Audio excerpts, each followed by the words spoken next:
겸손과 하나님의 축복. 할렐루야.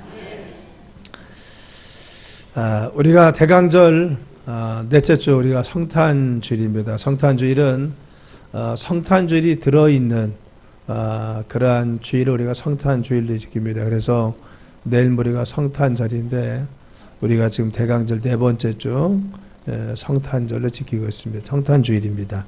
하나님의 귀한 은혜 가운데 우리가 겸손이라고 하는 부분을 살피겠습니다. 이 땅을 사는 사람들은 우리가 겸손한 삶을 살아야 됩니다. 왜냐하면 우리는 하나님의 도움을 받고 부모님의 도움을 받고 이웃의 도움을 받으면서 살고 있습니다. 태어나면서도 우리는 누군가의 도움을 받지 않았으면 이 땅에 존재할 수 없는 것이고 어느 누구도 삶을 이어갈 수 없는 것입니다. 그래서 우리 인간은 도움을 받았기 때문에 도움을 주면서 사는 것이 인간의 도리라고 하는 것입니다. 그래서 늘 겸손히 돕는 자세, 이것이 인간이 가져야 될 삶의 자세인 것입니다.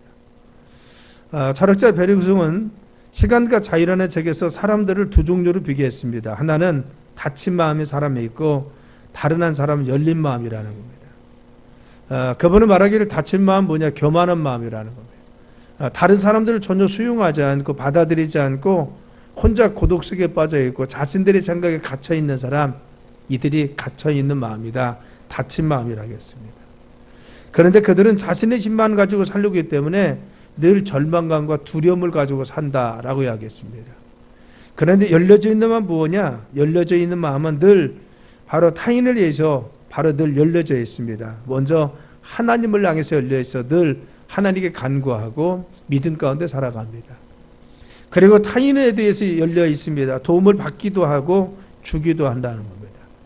그래서 이와 같이 열려있는 마음을 가지고 있는 사람들은 관계도 원활하고 하나님과의 소통도 원활해서 하나님 도움도 받고 다른 사람들의 관계 속에서 인정받게 된다는 겁니다. 톨스토이는 세상에서 가장 강한 사람이 누구냐? 겸손의 사람이라고 했어요. 겸손한 사람이 가장 강한 자라고 했습니다. 여러분, 예수님이 가장 겸손하셨죠.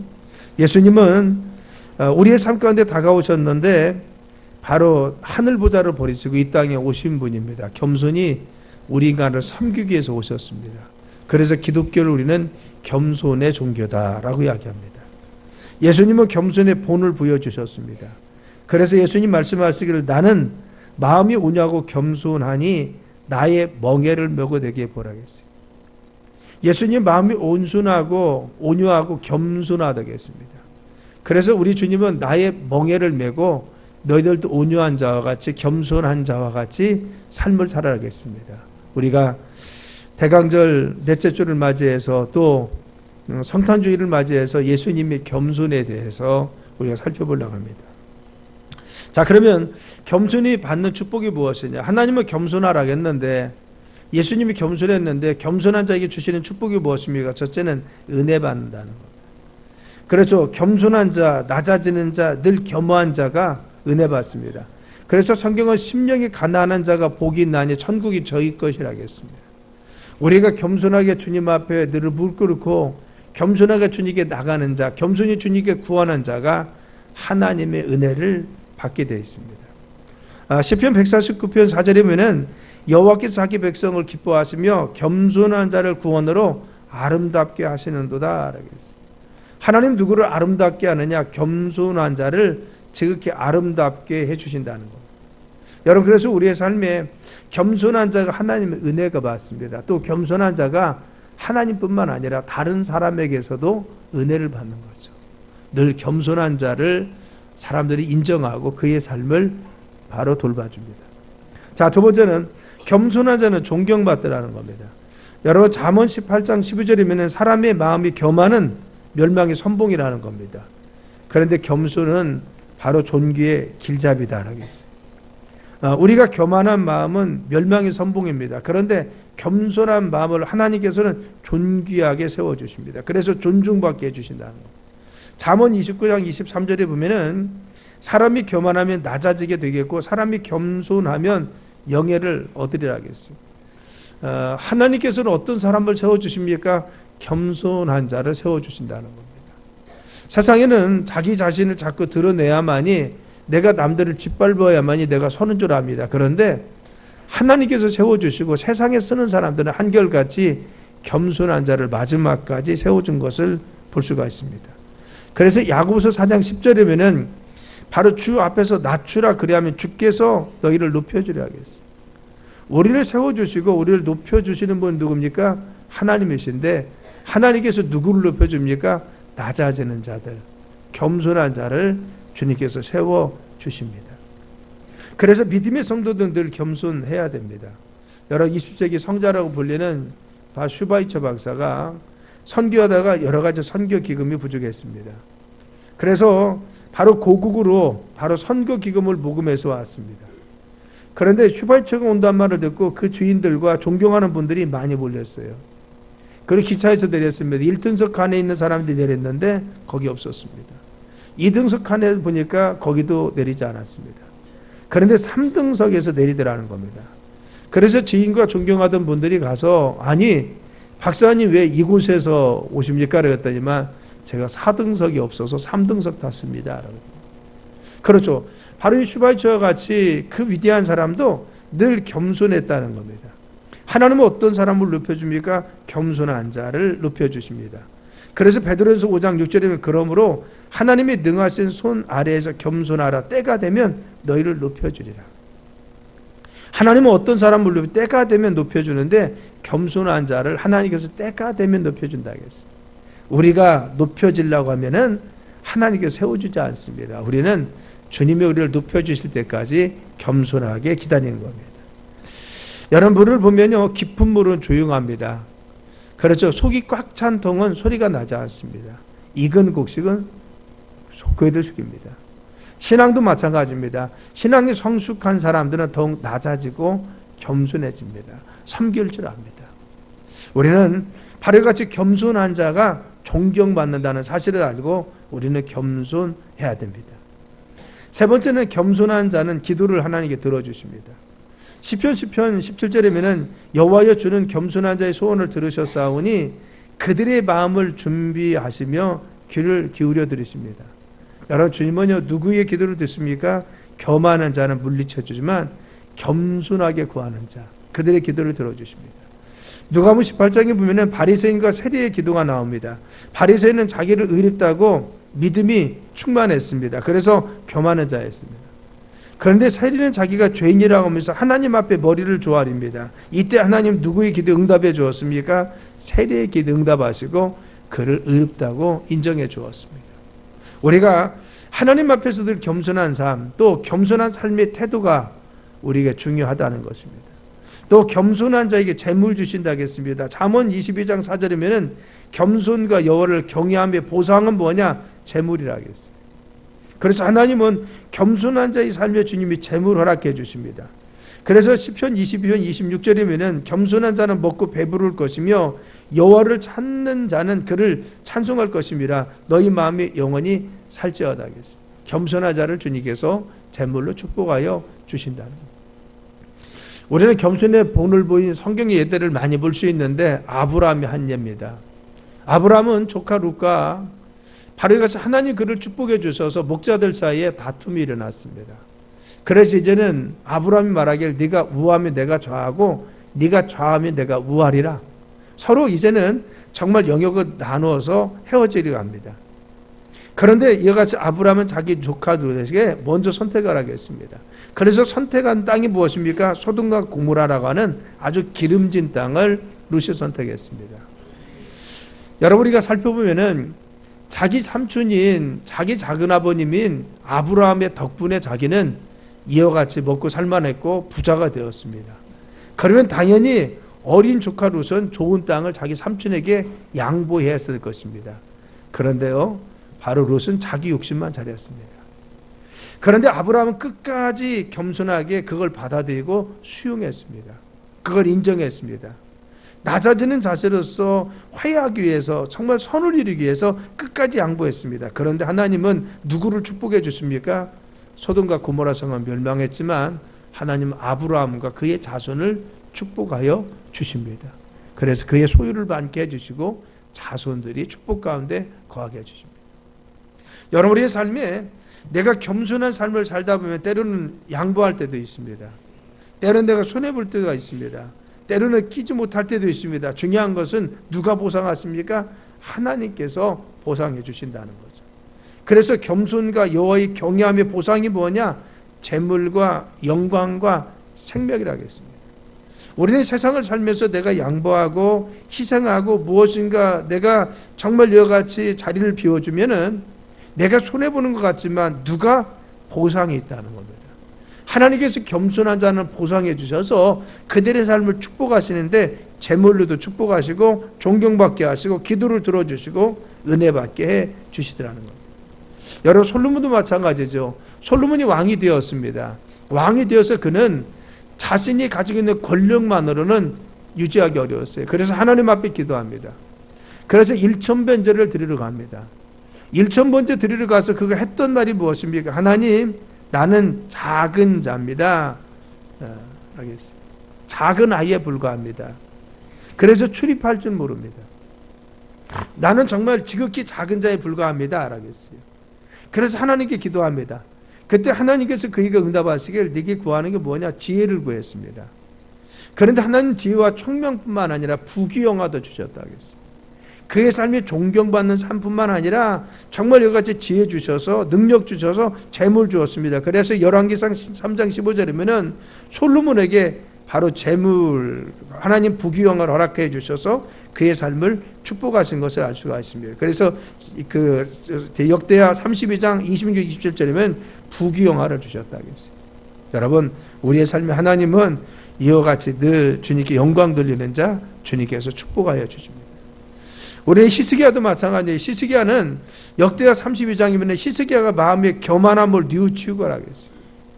자신이 늘 교만했습니다. 하나님 앞에 교만하고 그리고 사람들 앞에 교만한 걸 뉘우쳤더니만 예루살렘 주민도 그와 같이 했다는 겁니다. 자신들의 교만함을 뉘우쳤더니만 여호와의 진노가 히스기야의 생전에는 그들에게 내리지 아니한다 하겠어요.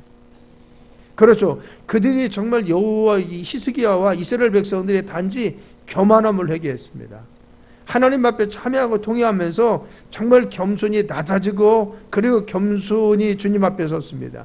교만함을 뉘우쳤어요. 그래서 자신들의 삶에 잘못된 걸 뉘우쳤더니만 하나님은 히스기야의 성전에 하나님은 정말 진노를 내리지 않고 지켜주었어요. 뿐만 아니라 27절에 보면 히스기야가 부와 영광이 지극한지라 이에 은금과 보석과 향품과 방패와 온갖 보배른 그릇을 위해 창고를 세웠다 하겠어요. 왜 창고를 세웁니까? 하나님께서 겸손한 그를 축복해 주었기 때문에 창고를 지을 정도로 하나님은 그의 삶을 축복해 주시더라는 거예요. 사랑 여러분, 우리의 삶에 중요한 것은 겸손한 자를 주님께서 재물을 주시고 축복해 주십니다. 그리고 존귀함으로 세워주신다. 그래서 겸손과 여호와를 경외함의 보상은 재물과 영광이라고 해요. 영광이 무엇입니까? 그것은 존귀하게 세워준다는 겁니다. 예수님도 바로 하늘 보좌를 버리시고 이 땅에 오셨습니다. 그런데 중요한 것은 근본 하나님과 본체셨으나 예수님은 동등됨을 취할 것을 여기지 아니하시고 이 땅에 낮은 자로 섬기는 자로 오셨더니만 하나님은 예수님을 다시 세워주셔서 이름으로 하나님이 그를 지극히 높여 모든 이름 위에 뛰어난 이름을 주사 하늘에 있는 자들과 땅에 있는 자들과 땅 아래에 있는 자들로 모든 무릎을 예수 이름을 꿇게 하시고 모든 입으로 예수 그리스도를 주라 시인하여 하나님 아버지께 영광을 돌리게 하셨다 하겠습니다. 하나님은요 겸손한 자, 섬기는 자, 낮아지는 자를 하나님께서 높여주신다는 거예요. 그의 삶을 축복하시고 함께할 뿐만 아니라 높여주십니다. 그래서 하나님께서 존귀하게 세워주셔서 하나님이 영광 받아주십니다. 여러분 우리가 예수님과 같이 늘 겸손한 삶이 됩시다. 자 그러면 겸손이 무엇입니까? 내가 겸손하다는 게 무엇입니까? 여러분 겸손은 뭐냐? 하나님 앞에 서는 겁니다. 코람데오의 삶을 사는 것이죠. 하나님의 존전 앞에 늘 의식하고 사는 것입니다. 우리가 만일 문재인 대통령 앞에 간다면요 내 마음대로 말할까요? 내 마음대로 행동할까요? 생각은 할 수가 있어요. 생각은 잘 모르니까. 근데 여러분 생각을 해도 낯이 좀 뜨거워지죠. 우리는 혹시 보고 있지 않나? 왜 그래요? 의식이라는 겁니다. 내가 정말 삶을 살면서 겸손은 뭐냐? 하나님을 의식하고 사는 겁니다. 내가 말할 때나 행동할 때나 생각할 때 중요한 것은 하나님을 의식하는 겁니다. 아무도 없는 자리에서 하나님을 의식하는 삶. 창세기 42장에 보면 바로 요셉은 자신의 형들을 바로 용서했습니다. 왜 그러느냐? 나는 하나님을 경외하기 때문에 너희의 생명을 보존한다는 겁니다. 여러분, 자신의 삶의 철천주 원수와 같은 것은 자기 형제들이었습니다. 자기가 그렇게 원해도 형들은 자기를 죽이려고 하다가 노예를 팔았습니다. 그것 때문에 자신은 물론 총리는 되었지만 그 과정이 얼마나 힘들고 눈물겨웠습니까? 억울한 옥살이도 하고, 그리고 또한 억울한 누명도 쓰고 종살이도 하고, 이와 같이 수없이 타향해서 힘들고 어려운 삶을 살았습니다. 그런데 어떻게 했어요? 나는 하나님을 경외하니까 라고 했어요. 하나님께서 보고 계시니까 내 마음도 아시고 내 생각도 아시고 나를 지금 보고 계시니까 내 마음대로 할 수 없다는 겁니다. 그렇죠? 그가 들어가서 울었어요. 왜? 분노심도 있었고 억울함도 있어서 울었습니다. 자신의 마음대로 했으면요, 자기 형들을 다 죽였을 것입니다. 그러나 하나님 보고 있기 때문에 그는 하나님 앞에서 자신의 생각과 마음을 내려놨습니다. 경건은 뭐냐? 겸손은 하나님 앞에 설 때 겸손합니다. 여러분, 우리가 늘 하나님 앞에 서 있기를 간절히 축원합니다. 믿습니까? 하나님 보고 계셔. 내 마음도, 내 생각도, 내 입술도, 내 행동도. 그렇죠. 우리 마음속에 정말 우리가 중요한 것은 뭐예요? 심판은요, 하나님이 내 마음까지 감찰하시고 가신다는 겁니다. 그렇죠. 바로 이와 같이 우리가 늘 하나님 앞에 존전 앞에 서 있는 태도, 이것이 무엇입니까? 겸손한 태도인 것입니다. 두 번째는요, 자신을 낮춥니다. 예수님은 하나님과 본체셨지만 빌립보서 2장에 동등됨을 취할 것을 여기지 아니하시고 오히려 자기를 비워 종의 형체를 가졌다는 거예요. 그래서 이 땅의 왕도 아니고 만왕의 왕이 되신 하나님께서, 예수님이 종의 형체를 가져서 사람의 모양으로 나타나시고 낮추시고 죽기까지 복종하셨다고 했어요. 여러분, 그냥 낮아지기만 했습니까? 제자들의 발을 씻겨주기도 하고 섬겼습니다. 바로 낮아지는 종의 형체를 가져 그들을 정말 섬기고 높여주었습니다. 언제까지? 죽을 때까지. 우리가 겸손하지 못하는 것은 그런 희생이 없어서 그렇습니다. 여러분, 우리가 내 자신을 죽이면요, 겸손해질 수가 있어요. 내 자존심, 여러분, 묻으면 우리가 겸손해질 수 있어요. 내가 가지고 있는 내 지식 내려놓으면 겸손해질 수 있습니다. 알려간 우리의 자존심이나 위치나 지위나 이런 것 때문에 우리가 겸손하지 못한 것이죠. 여러분, 이 겸손은 무엇입니까? 겸손한 것은요, 자기를 내려놓을 수 있어야 됩니다. 빌립보서 2장에 보면은 아무 일에든지 다투면 허영으로 하지 말고 오직 겸손한 마음으로 각각 자기보다 남을 낮게 여겨라, 높이라 하겠습니다. 그래서 우리에게 겸손은 무엇이냐? 예수님이 우리에게 찾아오셔서 우리를 섬기러 오셨습니다. 제자들이 발을 씻겨주었습니다. 병자들을 위해서 수고하고 수고를 아끼지 않았습니다. 여러분, 늘 찾아가면서 그들의 삶을 돌봐주었습니다. 그리고 십자가에 달려 죽기까지 우리가 요구하지 않았는데 그분 스스로 십자가에 달려 죽으셔서 우리의 모든 죄값까지 씻어주었습니다. 먼저 한 섬기입니다. 정말 우리가 이 대강절 넷째 주일 성탄주의를 맞이해서 예수님과 같이 그런 겸손한 마음이 있습니까? 내가 먼저 섬기려고 하고 있습니까? 겸손은요, 섬김이라는 것은 어디부터 옵니까? 위로부터 내려오는 겁니다. 어린아이들이 부모님을 바로 존경하고 받드는 것은 당연한 겁니다. 그것은. 그런데 정말 섬김은 어디에 있습니까? 예수님이 하늘보좌를 버리시고 우리에게 낮아져서 우리에게 오셔서 우리를 섬겼듯이, 죽기까지 복종해서 섬겼듯이 바로 우리가 낮아질 때 섬길 수 있는 겁니다. 섬김은 뭡니까? 겸손은 낮아지는 겁니다. 그래서 저도 부족하지만 낮아지려고 노력합니다. 그렇죠. 목사가 가장 많이 저는 섬겨야 된다고 생각합니다. 그렇죠. 목사는 주의가 아닙니다. 섬김의 자리입니다. 여러분, 장로님도 마찬가지입니다. 장로님도 섬겨야 됩니다. 가장 많이 섬기는 사람이 목사님 다음에 장로님이 돼야 됩니다. 내가 장로 됐으니까 하고 그게 들면요, 하나님 앞에 서지 못하는 겁니다. 정말 장로님들이, 목사님들이 섬기는 자세를 가지고 있으면 교회가 얼마나 아름다워지겠어요. 정말 아름다운 교회는 무엇입니까? 가정도 그렇잖아요. 부모님들, 할아버지, 할머니가 먼저 섬기려고 하고 그리고 무언가 돌봐주려고 하는 이런 가정이 좋은 가정이 아닙니까? 그렇죠? 자녀들에게서 안 섬긴다고 뭐라고 하면요, 그 가정이 자꾸 어려워집니다. 물론 자녀들은 해야 됩니다. 그것이 도리입니다.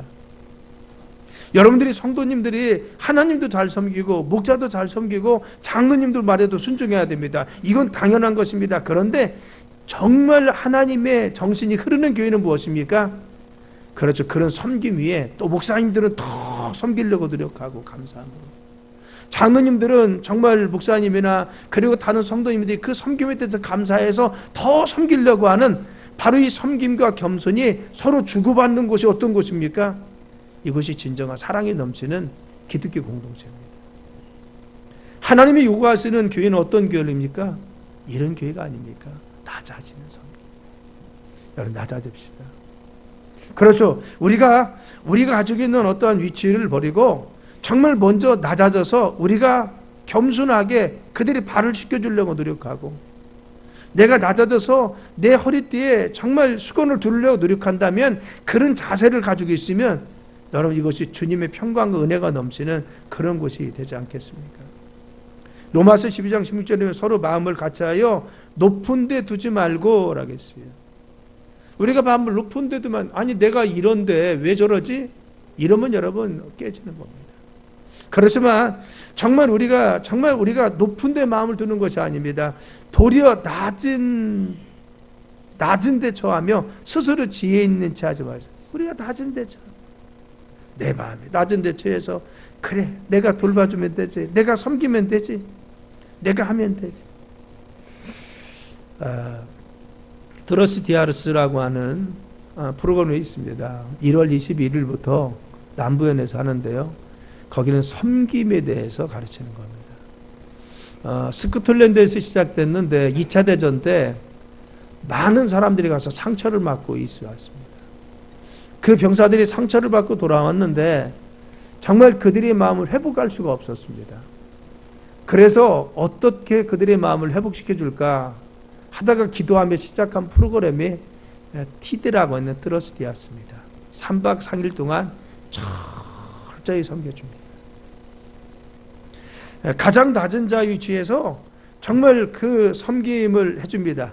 그래서 들어온 사람들, 정말 이와 같이 훈련받고 있는 사람들 철저히 섬겨서, 여러분 섬김이나 훈련생이나 같습니다. 거의 숫자가 섬기는 사람이 더 많은 경우도 있어요. 엄청 많이 있습니다. 그래서 철저히 섬겨주는, 그래서 회복시켜주는 사랑 회복 운동이 무엇입니까? 그겁니다. 낮은 데 처하라. 낮은 데 처하라. 여러분, 우리는 이 대강절을 맞이해서 우리의 마음이 겸손해지길 간절히 축원합니다. 우리 교회에서는 먼저 섬기려고 해요.